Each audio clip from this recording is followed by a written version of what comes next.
வாங்க இன்னைக்கு நாம ஒரு ரொம்பவே சுவாரஸ்யமான விஷயத்த பத்தி பேசலாம். ஆயிரக்கணக்கான வருஷங்களா மனுஷங்க அறிவை தேடி அலைஞ்சிட்டு இருக்காங்க. இன்னைக்கு நம்ம கிட்ட ஆர்டிஃபிஷியல் இன்டெலிஜென்ஸ், அதாவது ஏஐன்னு ஒரு புது கருவி இருக்கு. இந்த ரெண்டுக்கும் என்ன சம்பந்தம், அத பத்தி தான் இந்த முழு விவரமும். யோசிச்சு பாருங்களேன். பழங்காலத்துல வாழ்ந்த பாபிலோனிய வானியலாளர்களுக்கும் நீங்க இன்னைக்கு நைட்டு பார்க்க போற நெட்ஃபிளிக்ஸ் படத்துக்கும் என்ன சம்பந்தம் இருக்க முடியும்? இது ஏதோ சம்பந்தமே இல்லாத கேள்வி மாதிரி தோணலாம் இல்லையா? ஆனா இதுக்கான பதில்ல தான் மனுஷனோட அறிவு தேடலுக்கும் இன்னைக்கு இருக்கிற ஏஐ டெக்னாலஜிக்கும் உள்ள ஒரு ஆழமான தொடர்பு ஒளிஞ்சிருக்கு. வாங்க அதை கண்டுபிடிப்போம். ஓகே, அந்த கேள்விக்கு பதில் தெரியணும்னா நாம கொஞ்சம் டைம் டிராவல் பண்ணி பின்னாடி போனோம். ஏன்னா புதுசா ஏதாவது கத்துக்கணும், தெரிஞ்சுக்கணுங்கிறது நம்ம மனுஷங்களோட அடிப்படை குணமே அதுதான். இங்க பாருங்க, இது எல்லாத்துலயுமே ஒரு பொதுவான விஷயம் இருக்கு. சுத்தி இருக்கிற உலகத்துல ஒரு பேட்டர்னை, ஒரு ஒழுங்க கண்டுபிடிக்க முயற்சி பண்ணிருக்காங்க. எகிப்தியர்கள் வானத்துல இருக்கிற பேட்டர்ன்ஸை வச்சு பிரமிடுகளை கட்டினாங்க. பாபிலோனியர்கள் அதே மாதிரி கிரகணங்கள் எப்போ வரும்னு ரொம்ப துல்லியமா கணிச்சாங்க. இவங்க எல்லாருமே செஞ்சது ஒரே ஒரு விஷயம்தான். நிறைய டேட்டாவை சேகரிச்சு அதுல இருக்கிற பேட்டர்ன்ஸை கண்டுபிடிச்சு அடுத்து என்ன நடக்கும்னு கணிச்சது. அப்போ சிம்பிளா சொல்லணும்னா, சயின்ஸுங்கிறது என்ன? நம்மள சுத்தி இருக்கிற இந்த பெரிய பிரபஞ்சத்துல ஒரு அர்த்தத்தை, ஒரு ஒழுங்க கண்டுபிடிக்கிற ஒரு முயற்சி தான். இதுதான் மனுஷன் கண்டுபிடிச்ச ரொம்ப பழமையான, ரொம்ப பவர்ஃபுல்லான ஒரு கருவி. சரி, இப்போ ஃபாஸ்ட் ஃபார்வர்ட் பண்ணி இன்னைக்கு வருவோம். அதே மாதிரி பேட்டர்ன்ஸை கண்டுபிடிக்கிறதுக்கு இன்னைக்கு நம்ம கையில ஒரு புது, ரொம்ப ரொம்ப சக்தி வாய்ந்த ஒரு கருவி இருக்கு. அதுதான் செயற்கை நுண்ணறிவு. அப்போ இந்த செயற்கை நுண்ணறிவு, அதாவது ஏஐனா என்ன? ரொம்ப சிம்பிளா சொல்லணும்னா, மனுஷங்கள மாதிரி யோசிக்கிறதுக்கும் கத்துக்கிறதுக்கும் கம்ப்யூட்டர்ஸ்க்கு நாம ட்ரைனிங் கொடுக்கறது தான். இது வெறும் கோடிங் மட்டும் இல்ல, அதுக்கும் ஒரு படி மேல. பாருங்க, இந்த வாக்கியம் அத ரொம்ப அழகா சொல்லுது. ஏஐயோட உண்மையான பவரே இதுதான். அதுக்கு நாம கொடுக்கிற அனுபவத்திலிருந்து அதுவே தானா கத்துக்கிட்டு தன்னைத்தானே இன்னும் பெட்டரா மாத்திக்கும். இதுதான் சாதாரண சாஃப்ட்வேருக்கும் ஏஐக்கும் உள்ள பெரிய வித்தியாசம்.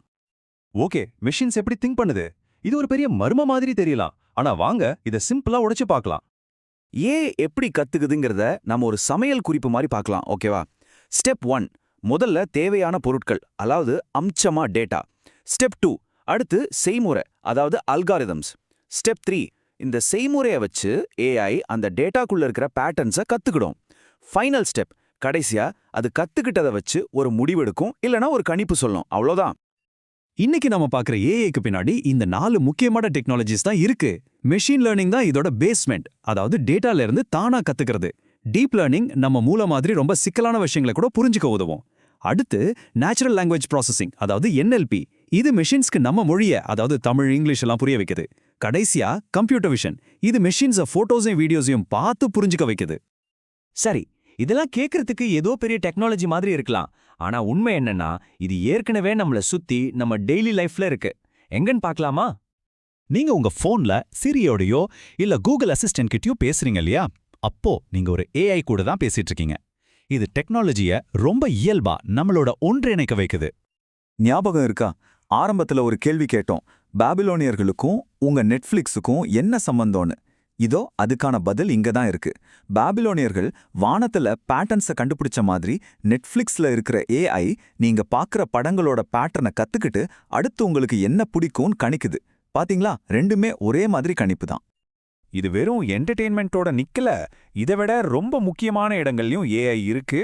பேங்க்ல நடக்கிற தப்பான பரிவர்த்தனைகளை கண்டுபிடிக்கிறதுல இருந்து மருத்துவத்துறையில நோய்கள் ஆரம்பத்திலேயே கண்டுபிடிக்கிற வரைக்கும் ஏஐ ஒரு பெரிய பங்கு வகிக்குது.